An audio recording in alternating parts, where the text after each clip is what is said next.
I'm Matt McClure, and this is Currents. Will same-sex marriage be left standing at the altar? We'll have the latest from Albany. Plus, got kids? You might be the key to keeping your child faithful to their faith. I am a parent of now young adult children, and both of them now, as young adults, are looking for that way that they live their faith in their own way. And shouting for a sportingly good reason. I think when we get into a situation of team and sacrificing for other people, those are the themes that being a good Christian is all about.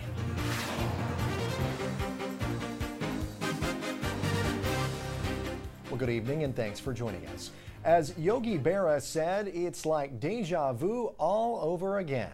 As of this broadcast taping, there is still no firm decision on when or if the New York State Senate will vote on a bill that would legalize same-sex marriage. There have been some new developments, however. Republican Senator Greg Ball is no longer a swing vote. As of last night, the Putnam County lawmaker moved from the undecided column to a firm no on same-sex marriage. This brings the latest tally on the much-delayed, much-anticipated vote to 31 senators in favor, 29 against, and still 2 undecided. All of that, of course, as far as we know. And votes on other outstanding hot-button topics like rent laws and the property tax cap are being blamed for the legislative logjam that's kept the same-sex marriage bill off of the Senate floor for a highly anticipated up or down vote. So for yet another day since the legislative session officially ended on Monday, speculation on the likelihood of the bill coming to the floor for a vote continues to fill the halls of the Capitol, just like the shouts of protesters for and against the measure that would make New York the 6th state in the country to grant marriage licenses to same-sex couples. So is the bill's legislative limbo a cause for hope among defenders of traditional marriage? Well, to answer that question and more, I'm joined now by a man who's led many of the pro-traditional marriage demonstrations at the Capitol. He is Reverend Jason McGuire, the Executive Director of New Yorkers for Constitutional Freedoms. Reverend McGuire, thanks so much for joining me today. Hey, it's good to be with you. Thanks again for the opportunity. Well, we appreciate it very much. So I'll ask you that first question that I just kind of posed there in the introduction. Do you see the delay, and which has been going on and on and on now, do you see that as positive for the folks who are on the side of traditional marriage here? Yeah, we absolutely do. I mean, we don't know what the end result is going to be yet, but we are encouraged. I think every day that goes by is another day of victory for those of us standing for authentic marriage. It is allowing troops to mobilize. We're a strong force here in the Capitol. You can hear Amazing Grace just wafting through the halls here, and I think it's sending a message to legislators that the base is awoken. Sure. Well, you described a little bit of the scene there about hearing hymns and things that are sung. That's a lot of what we've been hearing about as these demonstrations have gone on there in the Capitol. Give us a little bit more of a sense of what it's like in the halls, and because some reports I'm seeing are sort of describing it more as something resembling the Thunderdome. I'll tell you something that we have heard multiple reports from both legislators, state troopers, that all have agreed that it's been a very civil debate. It can be loud at times as people are singing and they are shouting and some are chanting, but it's been very civil for the most part. In fact, I know that we've seen, particularly from our side of the issue, offering snacks and water to the other side, realizing that everybody gets hungry and thirsty. So I think it's been pretty civil all the way around, but people are very passionate about this issue. Sure, and with that passion, of course, comes other emotions as well. What are you hearing about how people are doing emotionally about where things stand?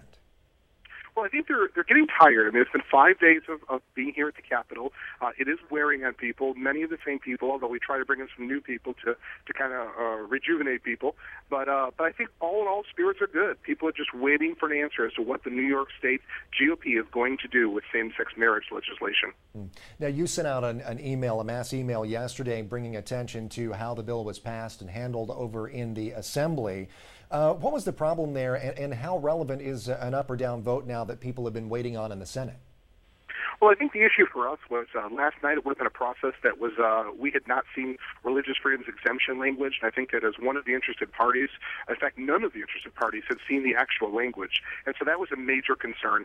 We also took issue with the fact that it was likely going to be done in the middle of the night, and we think that's problematic. We think that if there's going to be a vote, an issue of this magnitude, that it should be done during the daylight hours when people can follow it and track it, see what's going on, and then hold their elected officials accountable for their vote. Sure. Now, it seems like you may have found a bit of an ally in an unlikely place, that being the editorial page of the New York Times, as they put out an editorial today, also complaining that the governor, a few select senators and same-sex marriage advocates have been working in secret to, quote, compromise on this historic bill. What do you have to say about that and what the Times had to say? Well, we did see the Times piece today, and I think that sometimes Albany brings strange bedfellows together.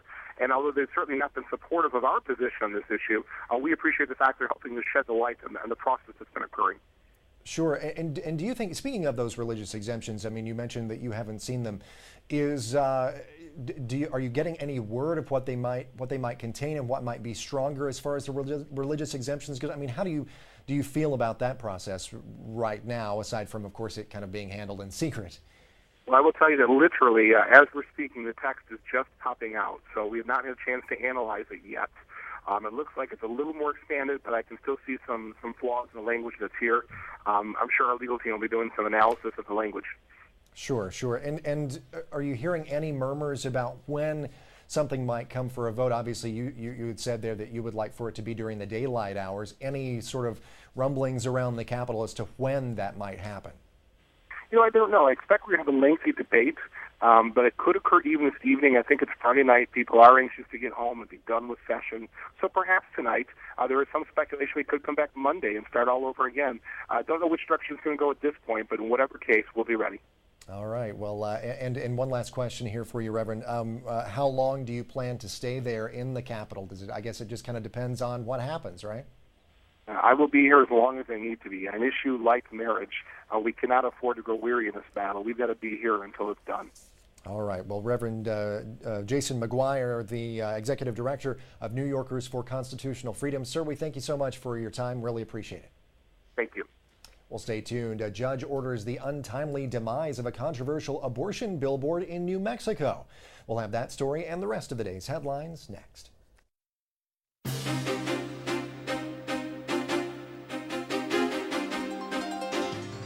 Welcome back to Currents. I'm Matt McClure. Coming up later, the Diocese of Brooklyn hits the links for a good cause.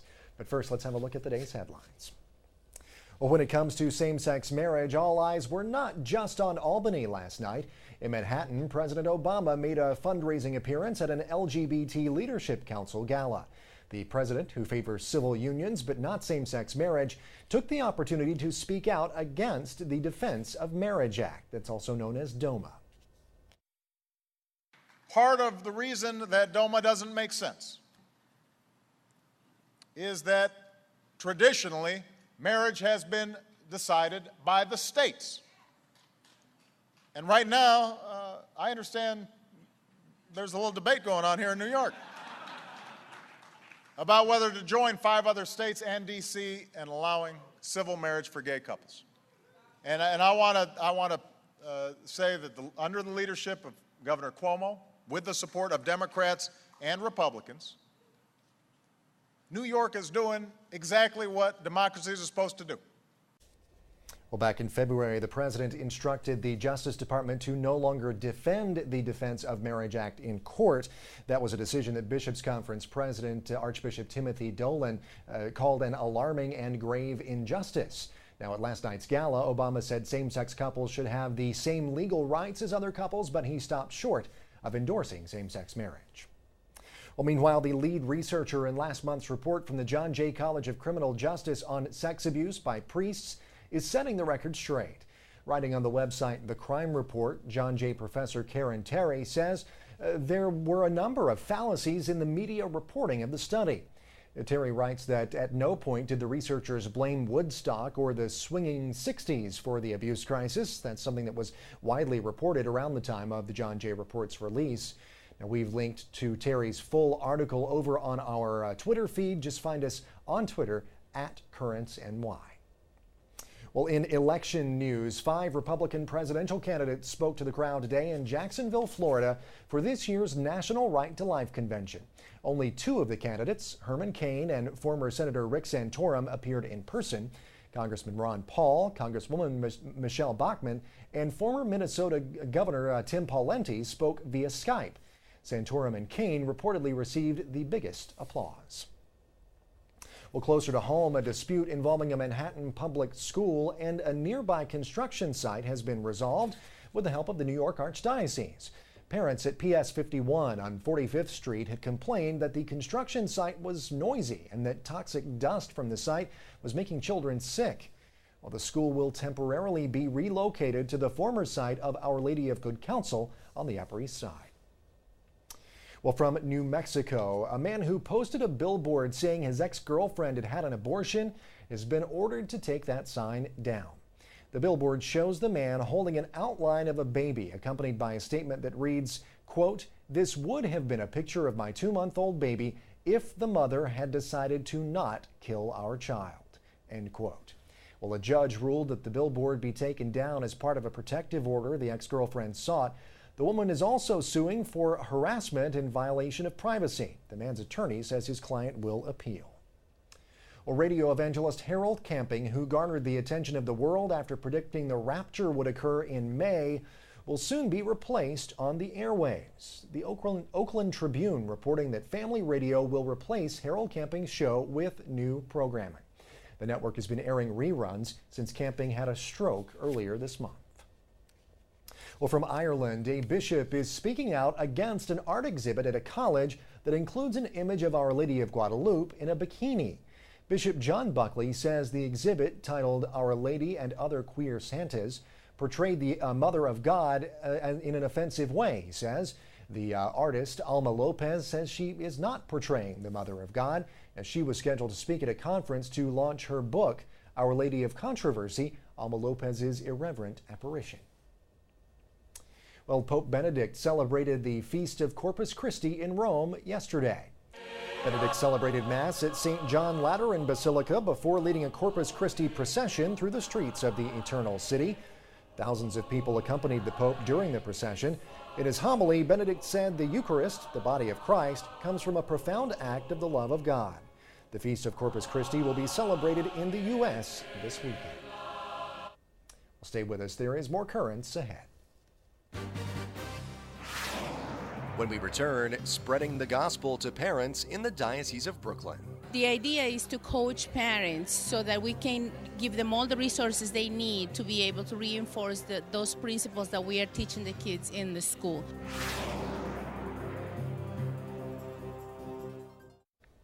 Welcome back. Well, families have certainly become a topic of intense interest over these past few weeks of will they or won't they speculation over the possible redefinition of marriage in the state of New York.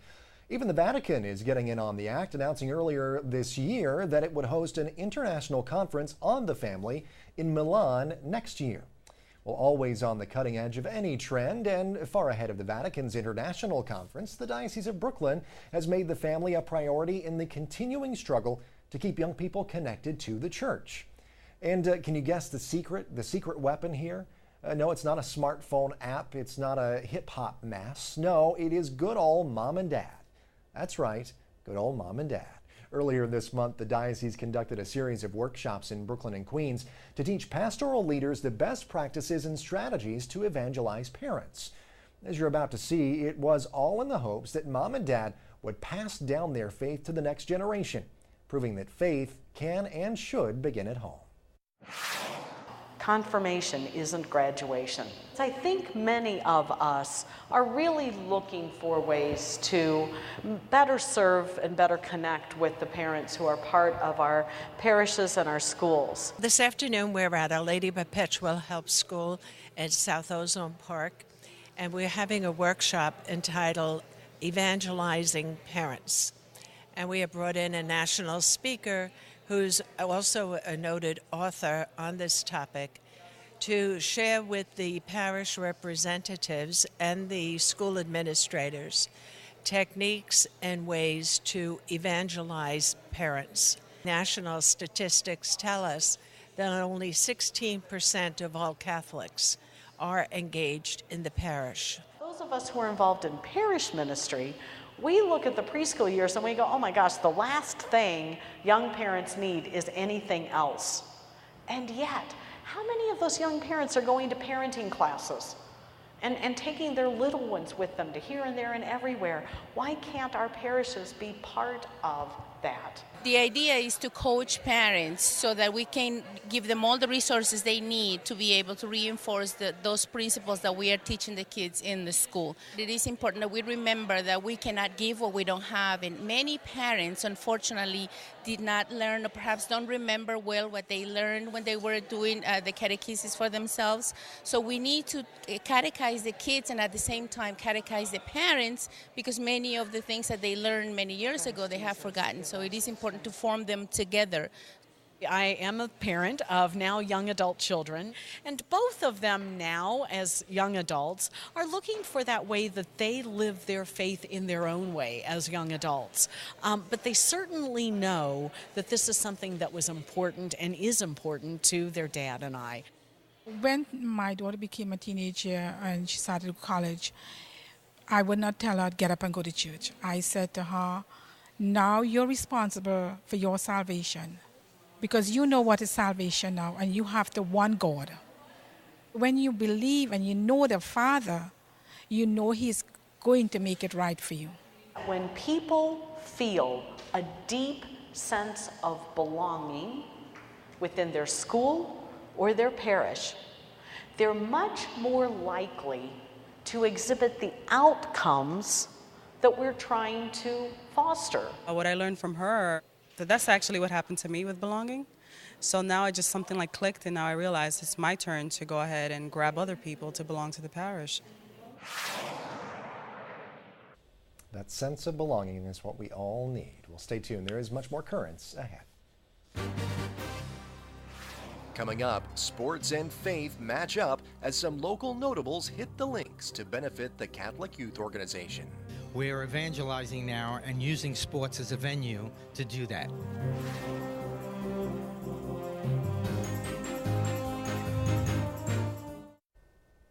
Well, finally tonight, there are certain combinations in this world that are just obvious, like peanut butter and jelly, hamburgers and fries, vanilla ice cream and chocolate sauce. And yes, I am making myself very hungry with this.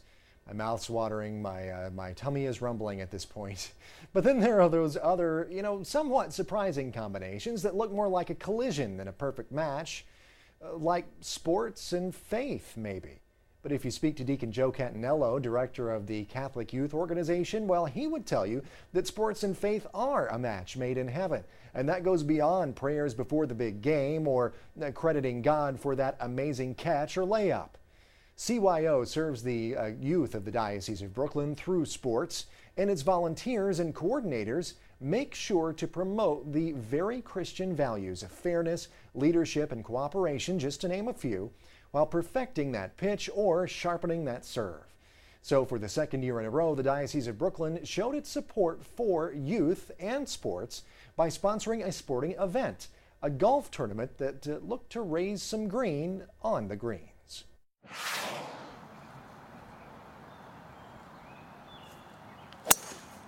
We're here today at the second annual CYO golf outing. The bishop came to me about 2 years ago and he asked me, he said, we need some money for CYO and youth ministry. And he said, what do you think we could do? I said, well, we'll have a golf outing.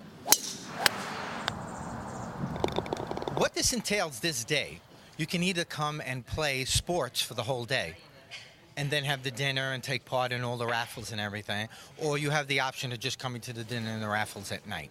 Second prize, a Sony wireless set of headphones. I'm hoping to raise today about $150,000. It'll be used for CYO, the various sports programs. Our mission is to not only have sports programs, but to impart the Catholic end of it. We're trying to bring back the Christianity behind what we're doing. I don't see CYO as a sports organization. I see it as an evangelization tool. We're evangelizing now and using sports as a venue to do that. Sports can be a wonderful guide along the path to God. Sports is a wonderful thing in a person's life It teaches them sportsmanship, teaches them fair play, teaches them effort and sacrifice. What we do in the CYO program is to allow children to get sportsmanship as part of one of the more important elements of life, at the same time connected to their faith, so that they're not separated. They don't choose either or, but that they can see the relationship between faith and sports as something that develops our lives and our relationship ultimately to God. Today we have a special guest, Mike Piazza. Mike Piazza, as we know, was a Met. He was a catcher, and hopefully one day he'll be in the Hall of Fame. One of the main reasons why I wanted Mike Piazza to be here is because of the type of person he is. Everybody knows him as a sports great, but very few people see him as he really is. He's very much into his faith. He says his rosary days, he goes to Mass. He exemplifies what we're trying to get across as an organization. Sports is very important for the development of the human person. I think when we get into a situation of team and sacrificing for other people, those are the themes that being a good Christian is all about. A lot of times when we have these causes, you come, you donate, and you hear about it. But, it's nice to see the kids who are benefiting from this. And we have 4 young children from Our Lady of Snows Parish who are involved in CYO, and I'd like them to take a stand. They're in the back. Please stand. It was my choice to play sports, but if I wasn't playing sports, I think I would be really lazy right now and not doing what I'm doing now, keeping my grades up and being a good Christian. Well, it's great to see Mike Piazza there. That's pretty cool. I was telling you yesterday, I grew up a Braves fan, still am a Braves fan, but, no pitchforks and torches, please. But I always have to kind of confess to being a Mike Piazza fan a little bit as well. I always really liked him, so it's great to see him there. Good time for the kids, great time to raise money for Catholic youth and sports, and melding the two together, I think, is always a good thing. Well, that is it for this edition of Currents, but that is not it for the great programming that you've come to expect to find right here on NET. No plans tonight? Well, NET's got you covered. Just pop some popcorn, sit back, relax, and watch Indie Films of Faith on Faith Film Festival at 8 o'clock. But if you are just bound and determined to go to the movies and pay $15 for a Diet Coke, well, that's just fine. Just do not walk out the door until you've checked in with our esteemed movie critics on Real Faith at 8:30 p.m. Well, until next time, be sure to stay with us as we watch for developments on the highly anticipated same-sex marriage vote. You can head on over to our website at currentsny.net to see all of our reporting on this vote and other stories as well. You can also find us on Facebook, and you can follow us on Twitter as well.